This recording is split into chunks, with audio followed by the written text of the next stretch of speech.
membuat komitmen ini dampaknya sangat bagus untuk mendidik anak-anak.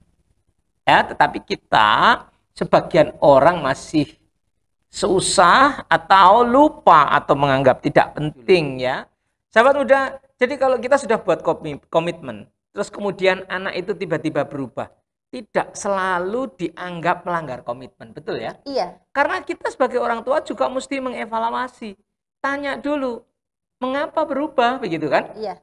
Terus ada kendala nggak ketika dijalankan? Itu juga. Karena bagi saya ketika dia berani merubah komitmen, pasti dia akan lebih komit dengan komitmen yang baru. Ya, betul. Ya kan? Betul. Karena itu yang rubah dia sendiri. Iya, kan berubah dia sendiri. Ya, berarti dia harus lebih komit. Ya. Dan ternyata benar, Pak.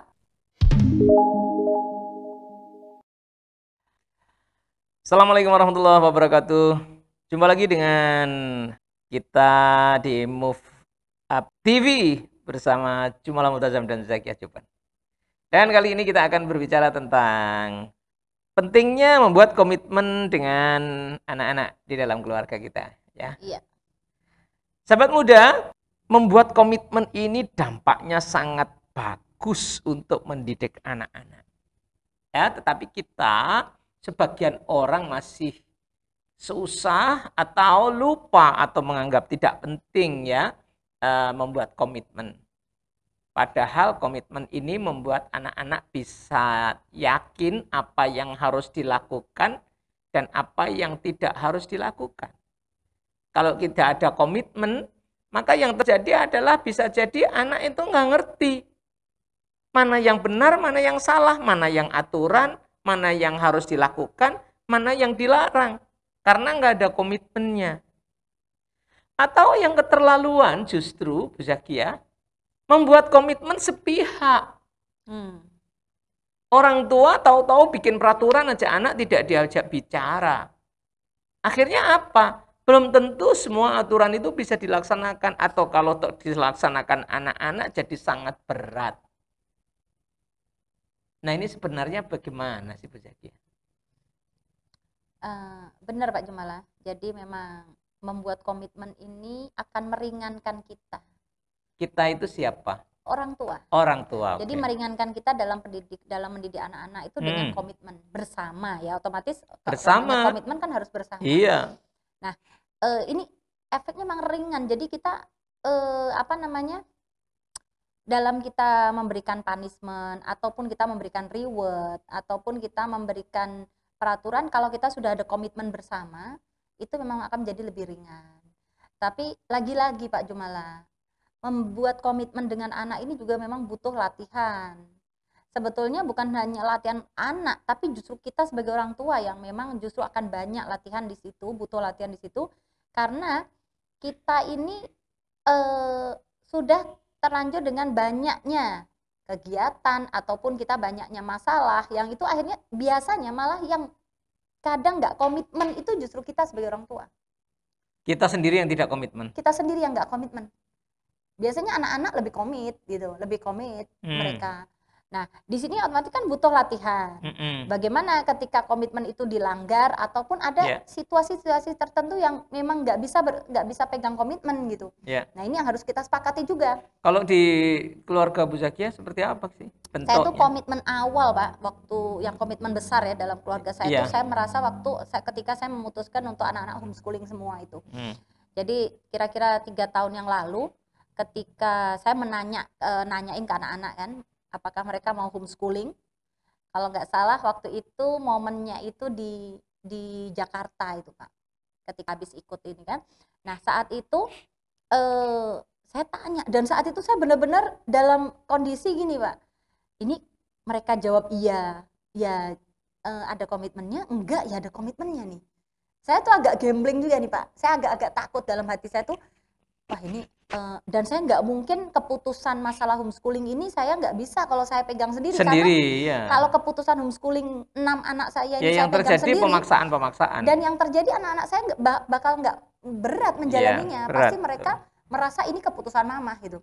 Padahal dalam hati saya tuh saya kepingin anak-anak, tapi saat itu saya nanyain mereka satu persatu itu, gimana mau nggak homeschooling gitu kan, gimana pesan kalian gimana mau ini.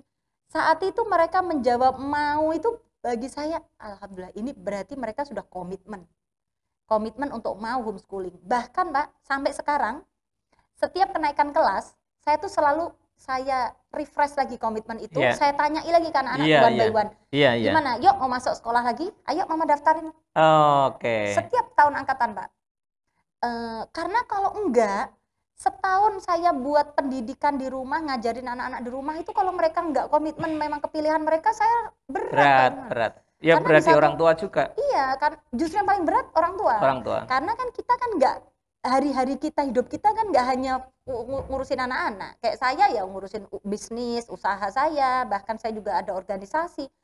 Kalau memang pilihan homeschooling itu pilihan saya, otomatis kan saya nggak bisa tuh menantang mereka, memberikan challenge mereka atau memberikan komitmen pada mereka.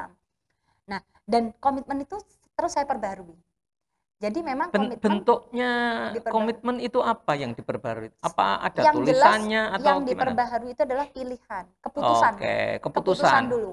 Keputusan. Jadi keputusan dibikin bareng gitu ya? Iya. Bahkan keputusan itu harus dari awal anaknya dulu, Pak. Kalau saya memang keputusan mereka dulu. Iya. Karena kalau keputusannya mereka, lah kalau menurut mama gimana gitu kan? Kalau nanya ke saya nanti biasanya terkontaminasi. Iya, betul. Nah, jadi keputusan mereka. Nah, ketika sudah ada pembahasan, saya tinggal jawabnya gampang. Oke, kita lanjut lagi homeschooling lagi tahun besok. Ini kan udah jalan setahun, terus angkatan baru saya tanya lagi. Oke, kita lanjut homeschooling, tapi ada komitmennya. Komitmennya A, B, C, D, E, F, G gitu kan. A, B, C, D, E, F, G itu ditulis nggak? Tulis.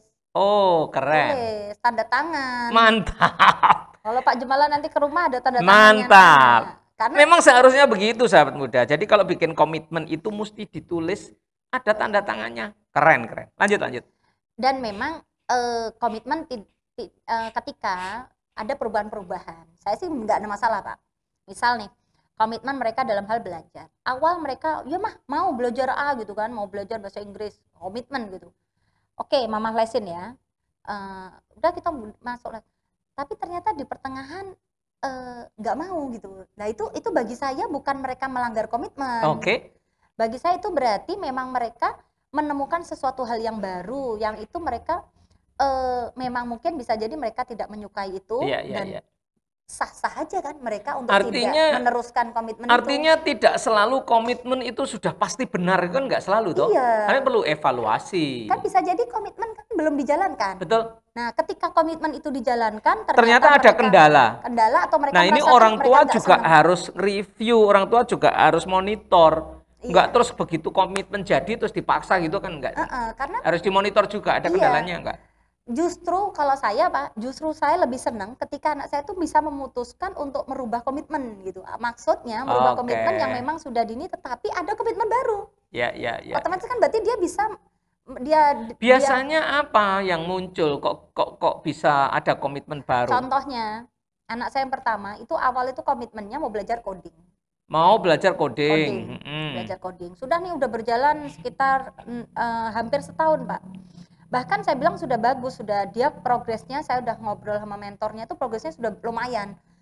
Tapi ternyata ketika saya ajak di suatu tempat waktu itu di karir anak, di situ itu karir anak itu memang anak diharuskan milih satu, nggak boleh cabang. Saat itu saya ya kaget juga ketika anak saya ditanyain sama mentornya, Zen kamu maunya di sini belajar apa? Desain apa? Logo. Gitu spesifik. Saya sempat kaget juga loh. Padahal dulu awal homeschooling komitmennya mau belajar ini gitu. Nah, saya kok jadi aduh ini kan otomatis ya sedikit melanggar komitmen toh, Pak. Sekarang dia memilih satu hal spesifik yang itu dia dengan mudahnya dia nggak mau belajar yang lain. Nah, akhirnya saya yang akhirnya belajar. Saya belajar sama mentornya, Pak. Nah ini kalau misalkan ya anak saya ini belajarnya hanya itu saja, terus ini nanti gimana? Akhirnya saya belajar toh. Karena di situ ternyata akhirnya pikiran saya terbuka juga. Oh iya ya, bukan berarti dia melanggar komitmen. Memang dia itu kepingin spesifik di desain logo. Dan itu melanggar komitmennya banyak itu, Pak. Awal komitmennya banyak. Ini harus saya garis bawahi dulu. Sahabat muda, jadi kalau kita sudah buat komitmen, terus kemudian anak itu tiba-tiba berubah, tidak selalu dianggap melanggar komitmen, betul ya? Iya. Karena kita sebagai orang tua juga mesti mengevaluasi. Tanya dulu, mengapa berubah, begitu kan? Iya.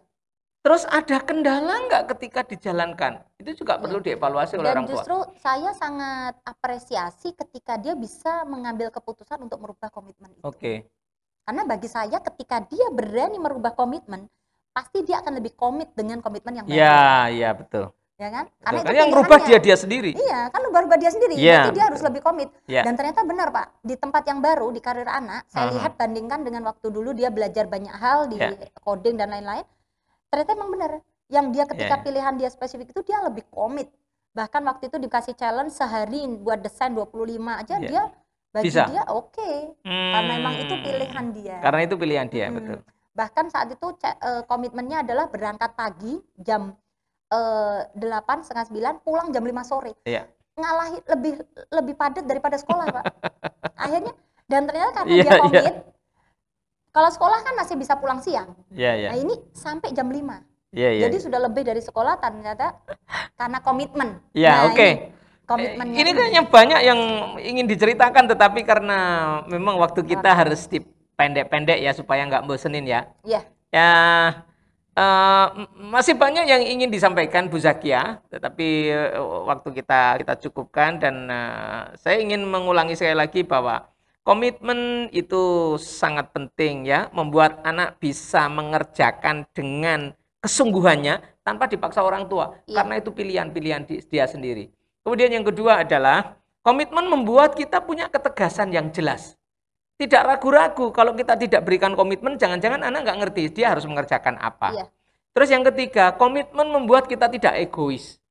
Karena sering kita membuat aturan-aturan yang tanpa komitmen dengan anak, langsung dibuat sendiri sepihak. Jadi berat. Dan kemudian yang terakhir dari saya adalah komitmen harus dievaluasi. Belum tentu bisa dijalankan. Bu Zakia kayaknya mau nutup ini. Dan satu lagi Pak Jumala. Komitmen itu komitmen itu adalah sebuah proses. Bukan objek. Oh iya, komitmen bukan tujuan akhir ya. Bukan tujuan tetapi akhir. Proses. Jadi boleh berubah kan? Boleh berubah. Justru dengan perubahan itu dia berarti mengambil komitmen baru. Gitu kan, mengambil komitmen baru.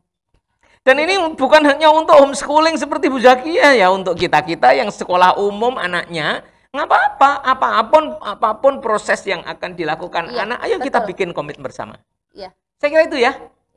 Sampai jumpa lagi pada video berikutnya, dan jangan lupa di-subscribe dan dibunyikan loncengnya. Terima kasih. Assalamualaikum warahmatullahi wabarakatuh.